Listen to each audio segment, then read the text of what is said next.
I pretty much listen to anything any president says. I've always believed that when the president of the United States talks, you should listen. You should hear what they have to say. You shouldn't get it from the news. You shouldn't get it from your friends. You should listen to the words with your own ears and hear it for yourself. That's what I believe. It's the leader of the country that we live in. And if you're involved in the military in any way, those words, those presidents affect you directly. Yesterday, I believe, I watched the press conference with Joe Biden saying something, and I probably will misquote here, but effectively he said, name a president who's done more in their first year and that he has exceeded expectations. And I was just like, really? You know, like, does anyone think that? Does anyone think everything's going good? You know, I don't. I'm not one to normally panic, but I gotta say, I certainly don't think everything's just going great. There's no question that it's not. Why should we lie about it if things aren't okay? I'll tell you two things I've got here that are signs to me that things are not going okay. All right, here's the first. When the Air Force has to come replace your doctor because the clinic in Cleveland has either put people on leave over the COVID stuff or just doesn't have enough people to support the needs of their clinic. So here is the Air Force arriving to a standing ovation from the Cleveland Clinic. Imagine you go to the hospital, you're a civilian, and the military has taken it over. So I saw this. This is the Air Force taking over the civilian clinic in Cleveland. Check this out.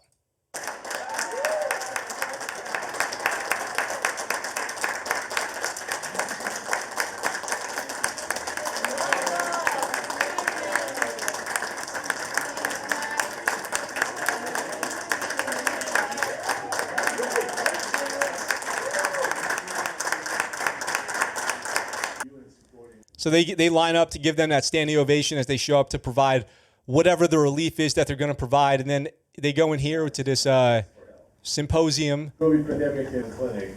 Back then in 1921, But once again, one of the highest in the state. The Columbus area is really flattening out.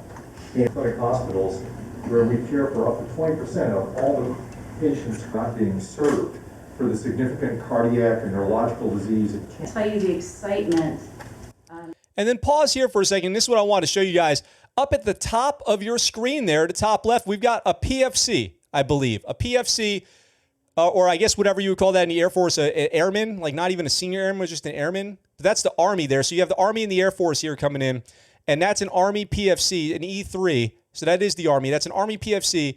And imagine you walk into the Cleveland Clinic and PFC, you know, whatever her name is, you know, let's say, you know, Hoff or whatever. I see FF at the end of her name. Hi, I'm PFC Hoff and I'm your doctor today. Good luck. Good luck, everybody. Normally we treat E3s in the military. So let's go ahead and get you your height and weight. How many drinks a day do you have? 3. Normally we get 18. That's pretty good. Okay, I think you're healthy. Let's send you on your way. You're totally healthy. Clean bill of health. The second thing that had me going, everything's not okay. The second thing that had me going, everything's not okay, is when New Mexico asks Guard troops, National Guard, to sub for sick teachers amid Omicron. So when the military has taken over your hospital and school, that's a sign things aren't good. Just random National Guard troops to go teach your kids at school? I mean, I'm not overly offended or frightened by this, but it's a sign of the times. If nothing else, New Mexico is the first state in the nation to ask National Guard troops to serve as substitute teachers as preschools and K through 12 public schools struggle to keep classrooms open amid surging COVID-19 infections. Democratic Governor Michelle Lujan Grisham announced Wednesday the unprecedented effort to reopen classrooms in the capital city of Santa Fe and shore up staffing across the state. New Mexico has been struggling for years to recruit and retain educators, leaving teaching routinely to long-term substitutes who do not have full teaching credentials. Other states have worked to mobilize state workers and National Guard soldiers to support schools. Last year, Massachusetts mobilized National Guard first to support COVID-19 testing on school campuses, drive school buses, and on Tuesday, Oklahoma allowed state workers to volunteer as school substitutes while continuing to receive their salaries. Members of the Guard will serve on active duty. Probably does that mean they're going to go and teach your sixth grader in their uniform, drawing their usual pay? State workers who teach in classrooms will get marked as paid leave that doesn't subtract from individual vacation allotments.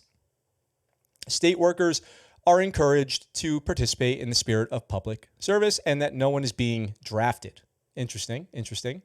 So this is, it says the administration says school districts and preschools are seeking at least 800 substitute teachers and daycare workers for shifts ranging from one classroom period to the entire day. And they're asking state bureaucrats to volunteer to serve. So we've got the Air Force and Army replacing doctors at hospitals. We've got the Army National Guard replacing teachers at schools. Is this the apocalypse yet? Like, is now, you guys remember that old South Park episode? Like, is now time to worry? Like, the devil is here. Is now time to worry? And they're like, it is definitely almost time to consider starting to plan for the time when we'll worry.